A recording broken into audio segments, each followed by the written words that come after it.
Hello மக்களே, என்ன எப்படி இருக்கீங்க? நல்லா இருப்பீங்க நம்புகிறேன். இப்போ கடந்த சில நாட்களாக எலெக்ஷன் முடிஞ்சதுலேருந்து பல விஷயங்களை நம்ம சந்திச்சுக்கிட்டு இருக்கோம். பல பின்னடைவுகளும் மக்கள் சந்திச்சுக்கிட்டு இருக்காங்க. என்ன அப்படின்னு கேட்குறீங்களா? முதல் விஷயம், விஜய் அவர்களுக்கு 118 இடங்கள் இருந்தால் மட்டும்தான் ஆட்சி அமைக்கிறதுக்கு நிர்வாகிகள் அவருக்கு பதவியேற்பு விழா நடத்தி வைப்பாங்க. இது ஒரு விஷயம். ஏடிஎம்கே டிஎம்கே இவங்க கூட்டணி விஷயம் ஒரு பக்கத்து மறைமுகமாக போகிறதா நியூஸ் வருது. இன்னொன்று என்னன்னாக்கா, டிவிகேல உள்ள நிர்வாகிகள் மேல பல விஷயங்கள் இப்போ வெளிப்பட்டுக்கிட்டு வருது. இது நான் எந்த இயக்கத்தையும் சேர்ந்தவங்க கிடையாது. நான் ஏடிஎம்கே கிடையாது, டிஎம்கே கிடையாது, பாஜக கிடையாது, எதுவுமே கிடையாது. நான் ஒரு மனிதன், அவ்வளவுதான். ஒரு மனுஷன், குடிமகன், இந்திய நாட்டை சேர்ந்த ஒரு குடிமகன். கருத்துங்கிறது எல்லாருக்குமே உள்ள ஒரு விஷயம் தான். இதனால நீங்க டிவி நிர்வாகிகள் வீடியோ பார்க்கலாம், இல்லைன்னா தொண்டர்கள் பார்த்துட்டு இல்லை அப்படி இல்லை, அது பழைய வீடியோ, எல்லாமே நாங்கள் பார்த்து தான் வந்துருக்கு. சரிங்களா? பொய்யெல்லாம் சொல்லலை. தஞ்சை மாவட்டத்தில் பார்த்தீங்க அப்படின்னாக்கா, தஞ்சையில் டிவிக்கு தலைவர் விஜய் அவர்கள் சார்பாக ஜெயிச்ச அவருடைய நிர்வாகி ஏன்னா மது போதையில் நடுரோட்டில் 2 டான்ஸ் ஆடுற, அது ஒரு விஷயம் பார்த்தேன். ரெண்டாவது, வாயில்லா ஜீவன், நல்லா கேட்டுங்க, அவங்களுடைய தொண்டர்கள் தான். வாயில்லா ஜீவன் நடுரோட்டில் தலையை வெட்டி அந்த ஆடு துடிச்சு இறந்து போகுது. தளபதி விஜய் அவர்களே, இதுதான் உங்களுடைய தொண்டர்களுக்கும் நிர்வாகிகளுக்கும் சொல்லி நீங்கள் நிர்வாகத்தை வளர்த்துட்டு வர ஒரு விஷயமா அப்படிங்கிறத நீங்கள் உங்களுடைய கண்ணோட்ட பார்வையில் பாருங்கள். இன்னொரு விஷயம் என்னன்னாக்கா, ரோந்து பணியில் இருக்கக்கூடிய காவலர்கிட்ட போயிட்டு தொண்டர் அந்த பெண் தொண்டர், டிவிக்கோடைய தொண்டர், அவங்க ஒரு ரகட்டா பேசுறாங்க. எப்படின்னா, அந்த சால் வளைஞ்சி நாங்கள் தான் எல்லாம், நாங்கள் இப்படி வந்துட்டோம் அப்படி வந்துட்டோம் அப்படின்னு சொல்லிட்டு. ஆக்சுவலாக ஒரு விஷயம் ஒரு நல்ல விஷயம் தெரிஞ்சுக்கிங்க. நீங்கள் புதுசாக ஒரு இயக்கம் ஆரம்பித்து உங்களுடைய கொள்கை என்னங்கிறத தெரிஞ்சு அதை நோக்கி பின்பற்றிட்டு போகணும். இது எப்படின்னாக்கா, கூட்டமாக சேர்ந்து கும்மி அடித்த மாதிரி இப்போ போய்கிட்டு இருக்கு. இப்போ ஆளுநரை விஜய் அவர்கள் பார்த்துட்டு எங்களுக்கு பதவியேற்பு விழா செஞ்சு வைங்க, ஒரு 2 வாரங்களுக்குள்ள நான் எங்களுடைய கெப்பாசிட்டியை நாங்கள் நிரூபிக்கிறோம், 118 அமைச்சர்களோட நாங்கள் சட்டசபை உள்ள நுழைவோம் அப்படின்னு சொல்லிட்டு. அதாவது கவர்மெண்ட் ரூல்ஸ் படி 118 நபர்கள் இருந்தால் மட்டும்தான் சபாநாயகர் அவர் பதவியேற்பு விழா செஞ்சு வைப்பாங்க. சரிங்களா? அதை விட்டுட்டு 113 112 இதெல்லாம் ஒரு கணக்கில் எடுத்துட்டு போயிட்டு நம்ம ஒன்றும் பண்ண முடியாது. ஏன்னா அது ஒரு விஷயம் நல்லா புரிஞ்சுக்கோங்க. ரெண்டாவது, டிவிக்குடைய நிர்வாகிகள் உங்களுடைய கோட்பாடு என்ன, உங்களுடைய நிர்வாகம் என்ன, எதை நோக்கி நீங்க பயணிக்கிறீங்க, மக்களை சந்திச்சு என்ன மாதிரி உங்களுக்கு நீங்க பிரதிபலிப்பா வரீங்க அப்படிங்கிறது தான் உங்களுடைய நோக்கமா இருக்கணும். அதாவது உங்களுக்கு இது முழுக்க முழுக்க ஃபர்ஸ்ட் எலெக்ஷனே, நீங்க ஃபர்ஸ்ட் எலெக்ஷனை ஜெயிச்சிருக்கீங்க, அதுக்கு வாழ்த்துக்கள் நான் சொல்லிக்கிறேன். சரிங்களா? ஆனா இனிமே தான் நீங்க ஜெயிச்சிருக்கீங்க, இனிமே தான் நீங்க நிர்வாகம் பண்ணணும்.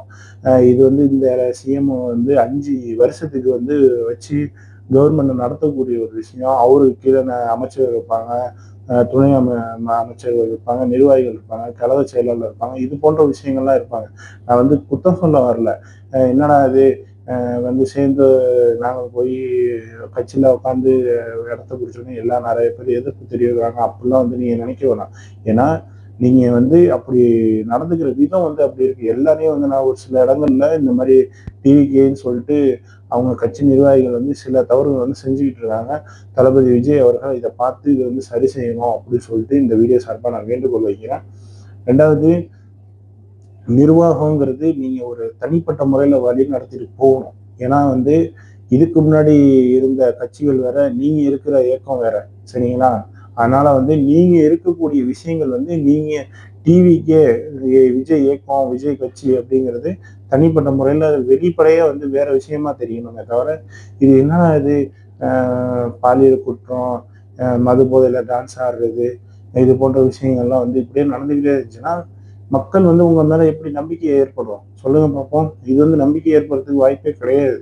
ஏன்னா இது போன்ற விஷயங்கள்லாம் நடந்துகிட்டு இருக்கு. தயவு செஞ்சு டிவிக்கு நிர்வாகிகள் விஜயோடைய கண்ணோட்டத்துல உங்களுடைய இயக்கத்தை நீங்க வழி நடத்திட்டு போகணும் அப்படின்னு சொல்லிட்டு நல்ல ஒரு ஒழுக்கமான முறையிலையும் உங்களுடைய தொண்டர்கள்ட்டையும் உங்களுடைய நிர்வாகிகள்ட்டையும் எப்படி வழிநடத்தி போகணும் அப்படிங்கிற ஒரு விஷயத்த கழக தலைவர் நீங்கள் அருகில இருந்து கிளிப்பிள்ளைக்கு பாடம் சொல்லி மாதிரி சொல்லி கொடுங்க. ஏன்னா நீங்க வந்து கட்சி பிடிச்சிட்டோம், நம்ம வந்து ஆட்சியை பிடிச்சிட்டோம் அப்படின்னு சொல்லிட்டு போயிட்டு இருக்கீங்க. உங்களுடைய நிர்வாகிகள் பல விஷயங்கள் வந்து பார்லிமெண்ட்ஸ்லயும் புதிய தலைமுறையிலையும் வந்துகிட்டு இருக்கு. என்ன அப்படின்னாக்கா வீடியோட போடுறாங்க, போட்டோட போடுறாங்க. பாலியல் சீண்டுதல், பண மோசடி, மது போதையில வந்து டான்ஸ் ஆடுறது, இதெல்லாம் என்னங்க இது? இதுக்குதான் வந்து உங்களெல்லாம் மக்கள் வந்து தேர்ந்தெடுத்தாங்களா? ஒரு புது ஆட்சி அமையணும், புது இயக்கம் வரணும், நமக்கு ஒரு நல்ல ஒரு வழி பிறக்கணும், பெண்களுக்கு பாதுகாப்பு வேணும் அப்படின்னு சொல்லிட்டு தான் டிவிகேங்கிற ஒரு இயக்கத்தை வந்து தேர்ந்தெடுத்து தளபதி விஜய் அவர்கள் வச்சிருக்கிற அன்பு மேல வந்து ஓட்டு போட்டு விஜய் வந்து ஜெயிக்க வச்சது. அதுவும் 108 இடம் தான் இருக்கு. இன்னும் பாக்கி அமைச்சர்கள் இல்லை. பதவியேற்பு விழாவுக்கு போய் பேசினதுக்கு கவர்மெண்ட் வந்து ரூல்ஸ் படி 118 அமைச்சர்கள் இருந்தால் மட்டும்தான் பதவியேற்பு விழா வந்து செஞ்சு வைப்பாங்க. ஏன்னா இது போன்ற விஷயங்கள்லாம் நீங்க எவ்வளவுதோ பார்க்க வேண்டியது இருக்கு. இது வந்து உங்களுக்கு ஆரம்ப கட்டம் தான், இனிமேல் தான் தொடக்கமே இருக்கு. அதனால டிவிகே நிர்வாகிகள் இது வந்து ஒரு விஷயமா எடுத்துக்கிட்டு அலட்சியமா இல்லாம உங்களுடைய நிர்வாகிகளையும் உங்களோட இருக்கக்கூடிய அமைச்சர்களையும் கட்டுக்கோப்பா வச்சு உங்களுடைய வரக்கூடிய தொண்டர்களை வந்து நீங்க வழி நடத்திட்டு கொண்டு போங்க. வரக்கூடிய காலங்களில் உங்களுக்கு வெற்றி அமையும் அப்படின்னு சொல்லிட்டு நான் நம்புறேன். நான் வந்து எந்த இயக்கத்தையும் சேர்ந்த கிடையாது. நான் வந்து ஏடிஎம்கே கிடையாது, டிஎம்கே கிடையாது. ஒரு மக்களுடைய மக்களா வந்து இது மக்களுடைய குரலா வந்து நான் உங்கள்கிட்ட வைக்கிறேன். சரிங்களா? அதனால நீங்க என்ன வந்து என்னை கழுவி ஊற்றினாலும் சரி, கமெண்ட் செக்ஷன்ல அதை பத்தி நான் கவலைப்பட போறது கிடையாது. ஏன்னா அதனால இந்த வீடியோ பார்க்குற டிவிக்கு நிர்வாகிகள் உங்களுடைய மக்களே வரக்கூடிய காலங்களில் பார்க்கலாம் இன்னும் எவ்வளோ விஷயங்கள் நடக்குது அப்படின்னு சொல்லிட்டு. புதிய இயக்கம் வேணும் அப்படின்னு சொல்லிட்டு உங்களுடைய ஓட்டை வந்து நீங்க ஓட்டு போட்டு ஒரு இயக்கத்தை கொண்டு வந்திருக்கீங்க. உங்களுடைய நம்பிக்கை காப்பாற்றப்படுமா இல்லை தோல்வி அடையுமாங்கிறது ஆண்டவன் கையில தான் இருக்கு. பார்க்கலாம். பல விஷயங்கள் வந்துகிட்டு இருக்கு டிவிகே சார்பா. இனிமேலும் அவங்க வந்து இது போன்ற விஷயங்களை பண்ணிக்கிட்டு இருந்தாக்கா பிரச்சனைகள் வரக்கூடிய வாய்ப்புகள் அதிகமாக இருக்கு. இப்போ வந்து ஏடிஎம்கே டிஎம்கே கூட்டணி போட்டு விஜய் வந்து தாழ்த்திடலாம் அப்படின்னு சொல்லிட்டு யோசனை பண்ணிட்டு இருக்காங்க. இதெல்லாம் வந்து இறைவனுடைய கையில தான் இருக்கு. இறைவனுடைய நாட்டம் தான் எல்லாம். பார்க்கலாம் வரக்கூடிய காலங்களில் எது நடந்தாலும் மக்களுக்கு பெண்களுக்கு பாதுகாப்பு வேணும், மக்களுக்கு நல்ல விஷயம் நடக்கணும். என்னைக்குமே பிஜேபி கையில் தமிழ்நாடு போயிடக்கூடாது. அப்படி போயிடுச்சு அப்படின்னாக்கா அது வந்து காப்பாற்றுறது ரொம்ப கஷ்டம். ஏன்னா உங்களுக்கே நல்லா தெரியும்.